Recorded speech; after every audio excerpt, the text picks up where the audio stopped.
Today's episode is brought to you by 6 Secrets to Six-Figure Launches. Listen, if you have a course, launching to $100,000 is not some mystery strategy left only for the $1 million course creators of the world. You can actually do it too. This is actually a course that my guest today, Dr. Tracy Timberlake, is going to be offering for free on January 16 of 2020. Actually, her first go at launching courses was $8,000. Since then, the numbers have only gone up. She's had 4 years of consecutive successful six-figure success every course she ever launched. And she also made 6 figures in only 15 minutes. Listen, guys, if you want to sign up to this course that Tracy's offering, you can either go to her IG page at Tracy Timberlake or drtracytimberlake.com/free resources. She's offering this for free on January the 16th, 2020. And now to our show. My name is Dario Philippe, and this is The Purpose CEO.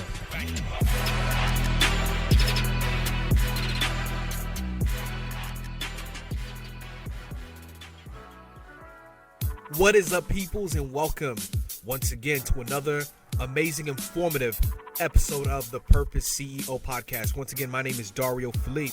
I am your host. I'm also the CEO of ID Bright, a purpose-driven brand agency. I'm also the author of Your Deathbed Confession. And once again, we've got a really cool thing that I'm going to be dropping soon called the Lean Hustle Podcast Academy. But guys, once again, thank you so much for joining me today.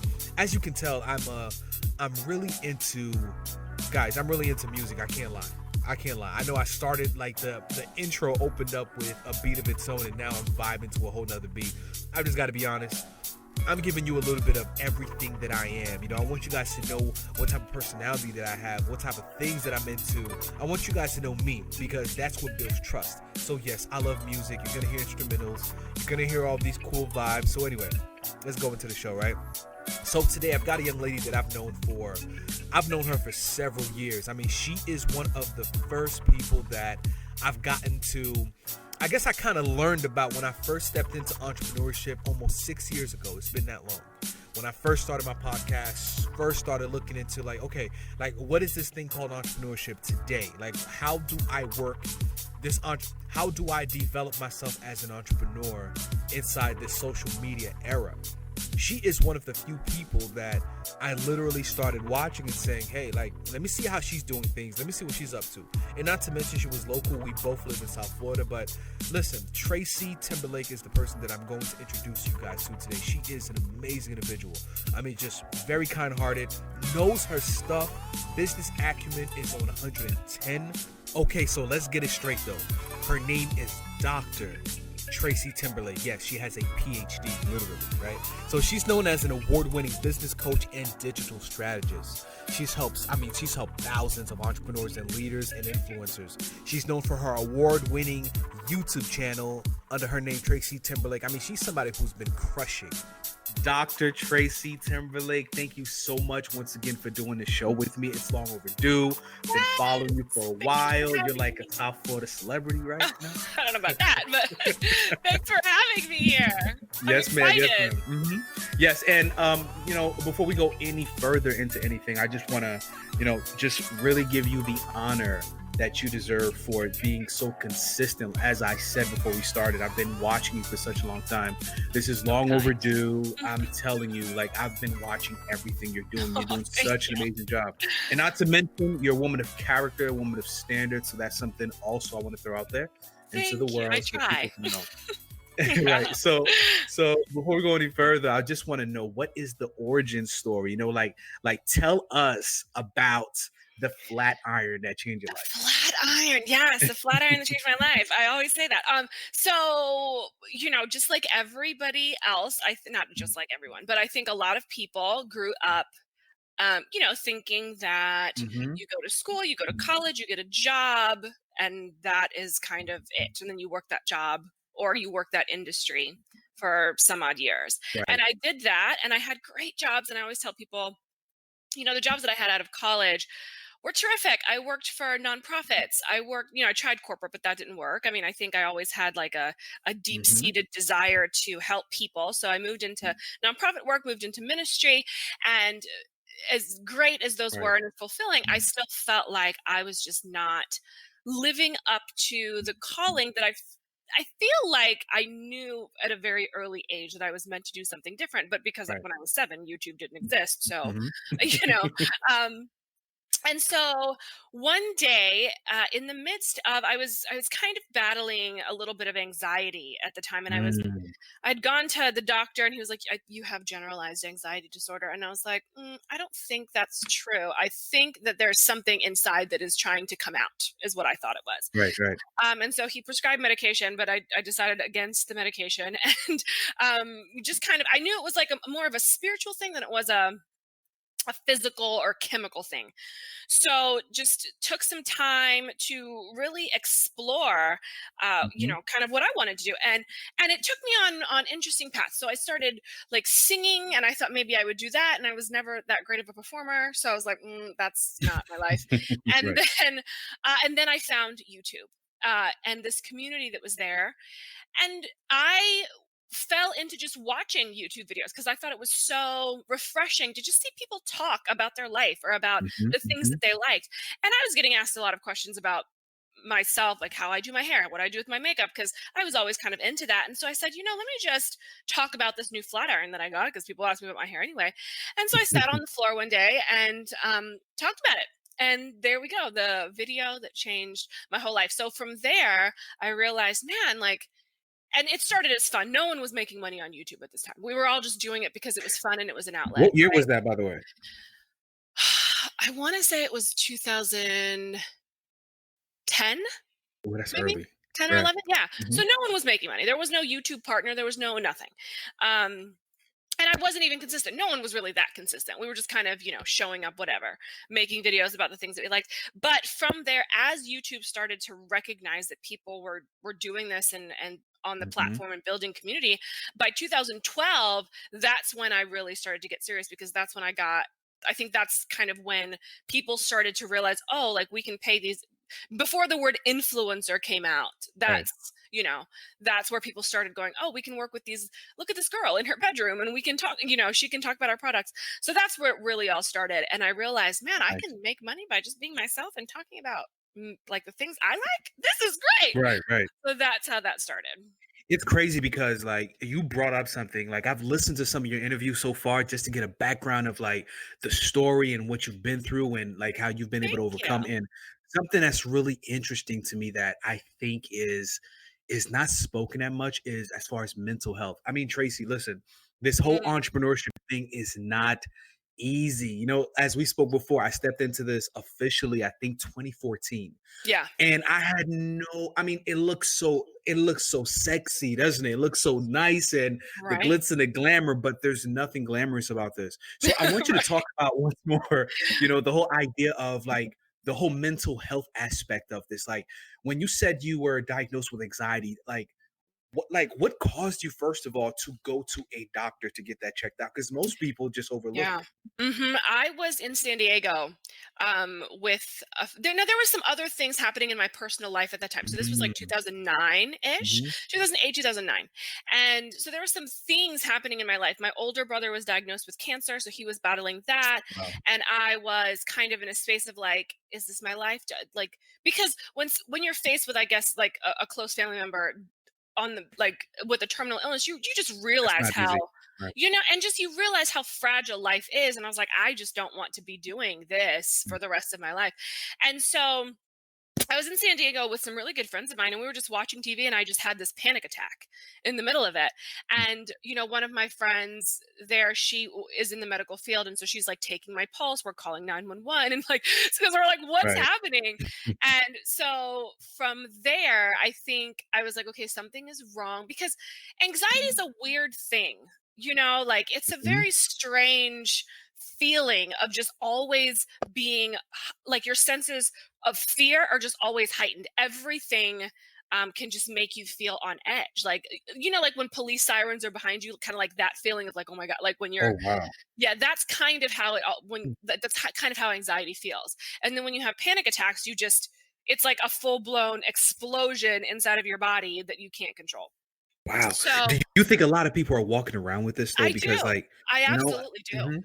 Yeah, I Ho think anxiety is a big It's a big thing, and people think it's just normal. Like, "Oh, everybody's," but, I think people think it's normal, Mm, but it's really not. Like, that's mhm. not a normal state of being. That's not the normal design for how you were created to be, you know what I mean? Right, right. So now you go to the doctor Mhm. and you said that you were prescribed something and you were like, you know what, let me just battle through with this, right? So Yeah. do you think starting the YouTube page, maybe having that opportunity to share your ideas or share something you're passionate about with an audience, do you think that helped with the Oh, anxiety? yeah, wholeheartedly. Because as soon as that started, like, everything kinda just went away. Like, I was like, "Okay, now we're getting somewhere." Just because, again, Mm, I think that people have things inside of them. Not everybody mhm. is destined to be on YouTube or destined to be an entrepreneur, but Right. for those who are and are living a life that is very different than the calling that is placed on their lives, Mm, there is something inside that demands expression. And when you try to suppress it, like I did for so many years, and I didn't suppress it necessarily because I was trying to fight it, I just didn't know. Like I just right. didn't know what to do. Mhm. Um, so when that happens, that energy has to go somewhere. And Mm. if you internalize it, a lot of the times it can lead to things like anxiety disorders, stress disorder, chronic illness, or what people call disease, Oh, wow. because it has to go somewhere. Mm, and it's really crazy because, like, I firmly do believe that I mean, a lot of the things we suffer with, I think purpose may have something to do with it. Like I firmly believe when we're working on something, constantly trying to create something. I think that's I don't know. I just think that that's something we've all been given by God, to Mhm. be actively creating something, to be actively working in something that we're passionate about. I think Yeah. that really helps as well. And a lot of people just overlook that, but I also do believe society plays a role in that. So Yeah. now you I'm sure you've worked other jobs, right? Like you've had the nine to Mhm. five grind and you went like how was it going through that? Because that's one of the biggest questions I get from entrepreneurs. Like, okay, you know what? I have this idea, or I've started on the idea, I've planned everything, I'm doing everything, but I'm still working the 9 to 5. I'm still working this job that's taxing. Like, what's your strategy or what's your advice on people who are still struggling with that, you would say? Uh, it's one of those things I remember. So 2016 was when I Mhm. really opened the doors to like my business. And I was still in my 9 to 5. And I just remember Wow. February of 2016, like I just did not sleep much. Like I was like, I was in the middle of like launching my first program, which was about YouTube videos, Right. and I just didn't sleep. And but that was okay for me because I felt like I was doing something that I really wanted to do and doing something that I Mm, honestly felt like God was calling me to do. And I wow. remember the first night that it launched, like, and people actually signed up for it. And I made more money in like that first night than I did like an entire month of What? working at my job. Wow. And I just remember like sobbing. And I always go back to that. And I say like Uh, only God really knows what that meant to me in mhm. that moment. Because he's the only one that was like with me when I was like up all night. Because I'm not the kind Right. of person that broadcasts everything. I kind of, and not because I'm hiding it. I just don't have time. Like I'm busy. No, I can understand. Right. you know so when I was doing it, I don't think anyone really knew what I was doing. Making YouTube videos, they knew I was doing that, but I don't think they knew that I was launching this whole separate kind of branch to the brand. But um you just have to, it's one of those things you have to dedicate time to, and you have to go, if is this worth it? Is it worth, sleep Mm. is important. Like, I'm not saying no, nobody. I'm Right, not. of I'm not course. team no sleep. I'm not that person. But No, I me am neither. saying, I like, used to be though. I right, used to be like, "Yeah, let's grind it out." No, it's not no. right, because you After need sleep. 30, no, we Yeah, can't do right. After the can't do it no listen, more. I'm tired. Like 9:30. I'm like, oh gosh. Yeah, right? But It's time to so I'm go. not that. But there is a time when, in a season, when sometimes it's just necessary. But you're driven by the passion and you're driven by the calling that you kind of don't notice it, and it Mm. passes so quickly Mhm. anyway. If you do it for a month, that's not that bad. Like, and you've just, people have focused so much, like you've given your 9 to 5 job years, decades in some cases. Tell me about it. Certainly you can dedicate a month or two to getting your business up and running. Or Mhm. even if it takes 2 years, like 2 years compared to a lifetime of working for someone else, I mean, it's really nothing when you look at the timeline. It's really not. And Tracy, I could remember. Oh my goodness, I remember. Okay, so I was teaching at one point, right? Hmm. Which I believe was my passion. I'm like, I love students, I love teaching, I love being around, I love creating things, I love coming up with lesson plans. So I thought that was my calling as well. So I said, okay, let me step into teaching. And have you ever been through that? Like, I call it the fraud. Not the fraud. Like you're living a double life. All Yeah, right, it's fraudulent. Is this it is. fraudulent feeling? And is this double life? Because working at a school, like we had assemblies. Like you would Mhm. invite somebody to come in to speak, like a motivational speaker, or somebody like some entrepreneur, local entrepreneur who's killing it. And I remember taking my students like to the cafeteria and the auditorium, and the speaker would come in. I should be sitting there sour, like, man, That's what I I should be wanna doing do. like, yeah, like the first few times it was okay, like, it's all right. But it Yeah, ruined me because I'm like, this is what and like I don't know, a little bit of ego got into it too. Cause I'm like, sure. my students are like, oh my goodness, there's like their eyes are brighter. They're like, oh, this guy's amazing. I'm like, that's what I do too. But it was really funny because there's this fraudulent slash like it's fraudulent and you're living a double life because I would go out to speaking engagements. I would be killing it traveling, or I created something and I put it out and it's amazing, and then would have to come back to this false To life your almost. Like right. it's really hard. And a lot of people live that.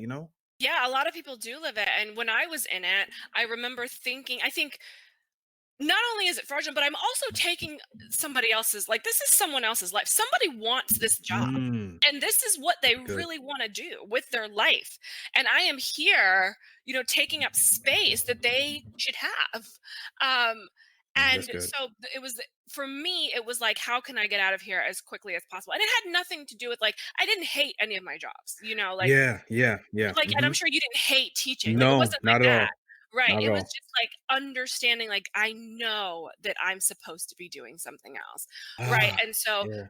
feeling and because entrepreneurship is so different than what we've been taught, it Mhm. takes a great deal of courage and a great deal of trust and surrender to Tell me move about it. into it, About it. and so I get that because I work with a lot of people who are in that stage, and Mhm. I get it, but it's like, well, do you have a calling or not? Like, do you have something to Right. say or not? Because we need to understand that even in that fear that we're feeling, there are other emotions that are stronger. You're stronger. You are stronger Mhm. than the fear. Mhm. So, Wow, but I get wow. it.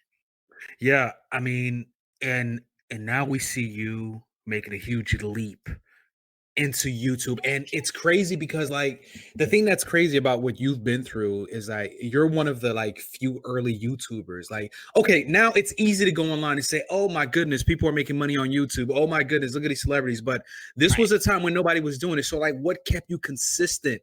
What was it? Because now is Dr. Tracy Timberlake. I'm talking It is. about 20,000 plus subscribers, over 400 videos, over 100 views. I mean, like, what kept you going? And another question, it's a two-part question actually. Sure. It's like, what kept you going? But first of all, did you have any sort of business background? Because Yeah, let's be honest, I'm I sure get it. many started with you, right? But they weren't Yes. as successful. So Yeah. what was it about you? Okay, so to answer the question, it's interesting. I'll start with the second question first. When I was in college, I went to the University of Miami, and I was a business major. I was a marketing major, marketing and international finance, and so I Mhm, was wow. in business. I do have a business undergrad degree, and I remember I had one finance professor, one marketing professor that was like, because I was just the girl that was like, I would just do that all different, like, and Right. so they were like, you probably should just like start your own company, and I was like, Mm, that doesn't sound like something I want to do. That sounds like sales or like I have to invent something. And I yeah. was like, no, we're not doing that. Like I thought that I would be in some corporate office, running a marketing department. Until I was doing it, and I was like, "This is not what like. This is not what I want to do." And my mom was the same way. She was like, "Oh, you'd never be good." She talks about different careers. My mom's Mhm. Filipino, and a lot of Filipinos, and this is no shade, by the way, to any Filipinos or any Right. people who are in the medical fields, but a lot of them are in the medical field. A lot of them are Yep, nurses. I And can she was like, relate. yeah, she was like, that would never, like, she was like, you would never be a good nurse because you don't like people telling you what to do. And I was like, that's a good point. Mm, So my mom understood it interest too. So I had people who I think supported me. What kept me going, and this is a big nugget for a lot of people who want to get started. CEOs, listen. Every entrepreneur, business owner, and people who just want to make an impact have one common problem: obscurity, aka the state of being unknown. Many of you listening to this have overcome some of the most extremely challenging obstacles in life. Many of you have gained a wealth of knowledge from the school of experience. And some of you, you have an idea that will revolutionize the industry or market you're in. But you all have one common obstacle: obscurity. In today's world, obscurity is the cousin to business failure and personal branding death. Because if no one knows you, you don't exist. If no one knows you, you can't impact lives. If no one knows you, you can't bring in clients and gain profit. If no one knows you, you'll never experience a life of absolute purpose and freedom. I believe podcasting is the key to overcoming obscurity and getting your voice, story, and ideas to the masses. This is why the Lean Hustle Podcast Academy is finally almost ready. I've created a simple yet effective course that will grab you by the hand and walk you through this process of starting, creating, marketing the equipment, and launching a successful podcast. You can sign up exclusively at www.podcastasap.com. That's www.podcastasap.com to have your name, email, and phone number added to our list for the release date. Leave obscurity behind and get discovered in your industry. And now back to our show. This is a big nugget for a lot of people who want to get started, is I never did it for followers, and I never did it for like to make money, because when I started no one was making money. We're just doing it for fun. I never did it for Interesting. that. I did it because it was something for me that I enjoyed, and I felt like I was helping people. As trivial as it sounds to be able to help someone understand how to do their own hair when it's curly, or how to Mhm. apply eyeliner properly, as small as you think that is, it makes you feel good when someone's like, thank you for Right, that, right. so that's why I did it. I never got into the YouTube thing for money. Now when I realized that you could make money, I'm going to take the opportunity and capitalize on it wholeheartedly. And I Now, think how'd that that's the same opportunity with come, it. by the way? Was it through a certain amount of views you had, or was it Yeah. like a random person that was like, hey, we want to pay you for this? I guess everything kind of happened at the same time. So Ah. first, YouTube, you couldn't just be like all monetized at one time. Like there were certain videos, and when you had certain views on videos, YouTube Wow. would email you and say, hey, we can now monetize this video. And I was like, oh, I didn't even know what that was, but great, let's do it.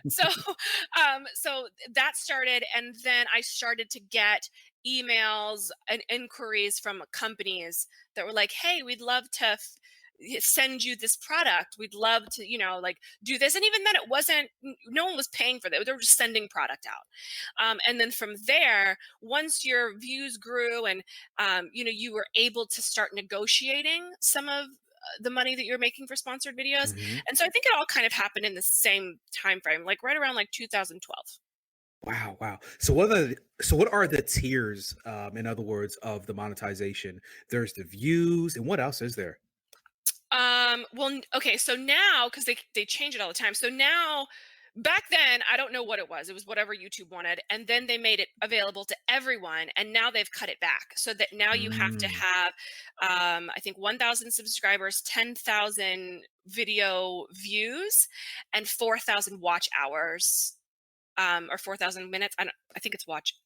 I think it's minutes now, Mhm. for Yeah. like available, like from your channel, in order to at least be considered for monetization, and YouTube partnership.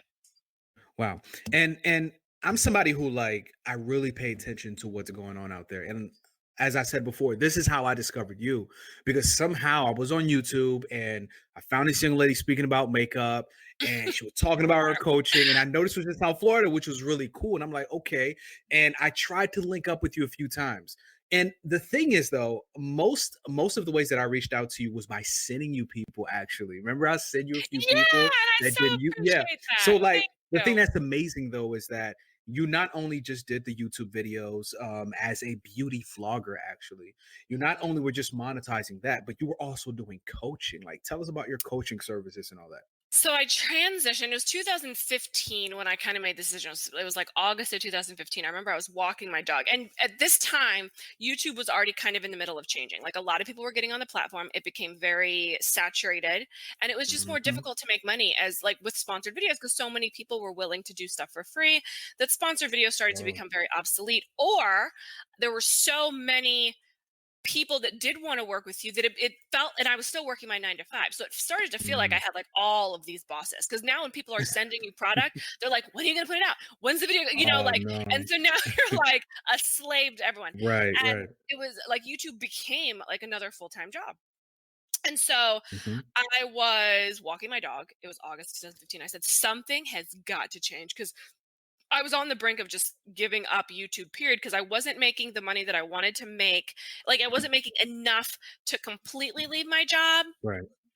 Um, and I didn't want to stay at my job, but something had to give. And I just remember like praying about it and going, okay, something has got to change because this is not going to work. And within like a couple of weeks of that, I discovered Marie Forleo on YouTube. Oh And I yeah, was like, yeah. well, Yeah, she's she's awesome. doing exactly what Yeah, I want she's to do. Like, awesome. I Right. was like, that's I can do because when you get to a certain point in anything, and I'm sure you understand, people always start to ask you how you do it, right? Like, how did you do it? Yeah, And so yeah. I was already doing it in life anyway.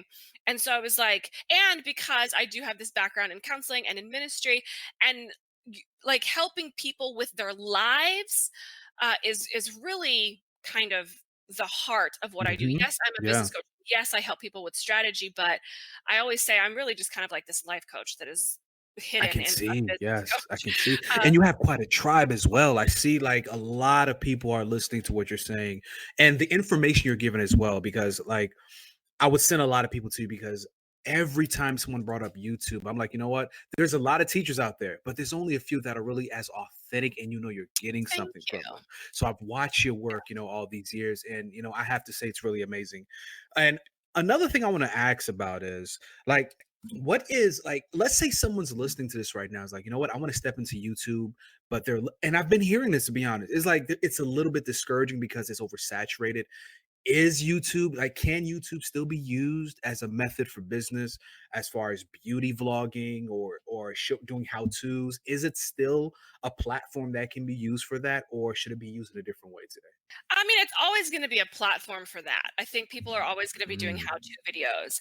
The difference now when it comes to YouTube is you have to be more strategic if you're wanting to mhm. use it for business. You have to know all of the ways to monetize the channels, not just I'm going to make videos and then wait for myself to collect all the views so that I can start to monetize it with Google AdSense, which doesn't really pay much anyway, Right. right? So now I would say if you're going to get on YouTube, make sure that you have a plan beyond just monetizing with YouTube. Like, have something that of your own that you're selling. I don't care if it's t-shirts, an ebook, a journal, Mm, a coffee mug.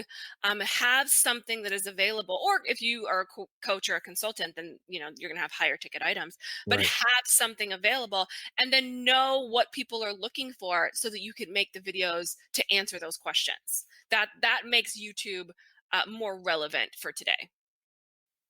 Now I'm thinking of the young person or the older person as well, who's like, okay, yeah, now I got to get a perfect camera, right? Right. Don't. Like, no, you do not have to get a perfect camera. Your phone takes, you know, your phone is perfect enough. So I would say start there. There are cameras now that you can use that Mhm. are, much cheaper, but the truth is unless you're going to go with one of the major players in the YouTube sphere, I would say just start with your iPhone, start with your Samsung. It shoots in HD. Some phones now shoot in 4K. So you have tools that you already own in your back pocket. Let's start there. Right, right. Right. So Tracy, what does entrepreneurship mean to you? Entrepreneurship means the freedom to express Mhm. desires, innovation, creativity in a way that serves the world and sustains you and your family. Awesome, awesome. Because I asked that, it's crazy how, we're in the fourth, I guess, industrial revolution, which is the technological revolution, if I'm not Mhm. mistaken. But yet, I feel as if we're still convincing people that entrepreneurship is the way. Like, even if you plan on working for somebody, you have to have that entrepreneurship mindset. We're Yeah, still convincing. And I just want to emphasize that so many times when I'm interviewing people or when I'm out speaking is entrepreneurship is the way. Figure out a way to get out there and get started. Now, here's a funny thing though. We can't gloss over the fact that it's Dr. Tracy Timberlake. Tell us about your educational background. Sure. So I feel like some of my educational background is disjointed because I just never knew what I wanted to do because I have a business Right. background, and then I have a master's degree in youth and family ministry and Awesome. Bible, and then my my doctorate happens to be in education.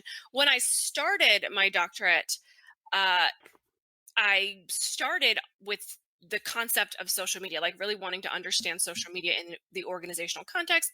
And then, because I started my doctorate in 2014, so I started it before I really started my business, but I knew that I wanted to focus on digital things. And then when I started my business, I just made a pivot and said, well, since this is going to be my industry, let me actually study my industry. And so I Hmm. started studying successful women entrepreneurs and what took them to the next level. What level, or I should say, what part did coaching play in Hmm. their success? Because I wanted to have empirical evidence that coaching was valid and that it worked. Because so many people, they look at coaches and they're like, "Oh, just another coach." And granted, let's be honest, everyone is Yeah, not a good coach. Like, I get that's that. true. That is true. But it is such a valid industry. I wouldn't be where I've had coaches my whole life, like, because I played sports. My brother was a professional Hmm. athlete, so coaching was Wow. very much a part of what we did growing up. And then even when I started singing, I had a vocal coach. So it is not lost on me to just go get a coach to help you get to the next level. Um, Yes. yeah, so Hmm. that's really what I focused on when I was studying, is I wanted to specifically prove, or at least get some evidence regarding business coaching, online And business let's coaching. not pretend. And let's not pretend. Let's not pretend. I know exactly what you're doing. You see, what a lot of people don't see, and I know what you know, is the fact that you understand where the industry is going. You Hmm. understand that, education still plays a huge role because Yes. guess what? Sooner or later, they're going to be calling Dr. Tracy Timberlake to come to these prestigious universities to I teach hope about so. entrepreneurship, right? Like Right. it's gonna happen because, That's what I'm from like your mouth to God's ears. Thank you. That is one of my right, goals. right. It's going to happen because I can see the shift. I can see where at some point, well, not at some point, it's happening now, where the institutions are like, you know what? Yeah, we got to start teaching our students how to be entrepreneurs. Yeah. Because quite frankly, the top companies are asking for that. They're like, hey, we're looking for an entrepreneur here. Even Yeah. though you're on a salary, even though it's a 9 to 5 sort of structure, we're still looking for that mindset. So Mhm. I trust me, I see the strategy from like a mile away. Thank you. But I'm so yeah, excited Tracy, about it. so absolutely. So thank you so much. I don't want to hold you any further, because I know you have another No, interview. But thank you. anyway, but yes, thank you so much. So before we leave, Trace, I just want Yeah. you to give us like just some words of encouragement for those who are listening right now, because my show, I call the Purpose CEO, is Yes, because I I love the name. still believe that right, like purpose Mhm. is not this, it's not this, how do I say? Like purpose has been used so wrongly. Like purpose Mhm. does still have substance. It's literally what keeps us alive. It's literally what keeps us moving. It's what gives us life. So what I wanted to do is I wanted to speak to those out there who have not gotten started yet, because I need them Mhm. so much. These are our brothers and sisters Yeah. and cousins and neighbors. So I wanted to create a show this time that spoke to the heart of, how do I start? Where do I go? How can I get started in this? Or you know what? All right, I've started. I'm in the first early stages of entrepreneurship and I'm getting discouraged. Do you have anything to say to anybody out there that may be going through Yes, I do. I have a lot to say, but I will try and condense it. So the first thing is, when people come and they say they want to be an entrepreneur, um, you know, I want to make sure that they understand that to lean into that means that you understand the theology of desire. I think that's where people get a that? little Wow, stuck, even when it comes to that's good. purpose, Hmm. because you have to be able to trust that the thing that you're wanting to do is the thing that you are called to do. Mm, And that means that you have to, like, when I say trust, I mean, that means you're going to have to do some things you've never done before.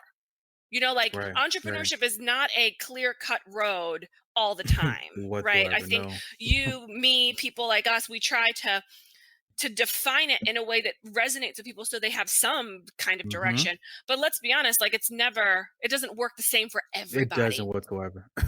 Right. So, but even knowing that, there there is something inside of you that is pulling and calling you. You have to trust it. So that's first. The second thing is, there is support available. So many resources, this podcast, this YouTube video, tons of stuff that's available to you for support so that you can get started. You don't have to do this by yourself. When I did it, I did do it by myself because I didn't know. Right. I didn't know what was available to me until I dug a little bit deeper. But even now, like 3 years later, we're looking at just a huge shift in what's available, like the content Mm. and all that stuff. So look there. So trust, and then get support, and then the last one is just implement. Mhm. 1% of people implement the things that they hear about or the things that they learn. 1%. That's why 1% of people are Awesome. successful at this. So Wow. implement. Wow. Do the thing you say you're going to do. Awesome. Know where they can find you. So they can find me everywhere, at just Tracy Timberlake. So Instagram, YouTube, Facebook, and then you can go to drtracytimberlake.com if you want the site. So, but the best place really to find me is going to be on social media, and I answer every DM. It may take a couple days, but I do. I answer everything. So find me, talk to me, join the Yes, she does, movement. Tracy. Yeah, thank you so much for your time. Thank you, Thank and we are you. definitely going to be linking up. Okay, so thank you so much once Yes, more. thank you.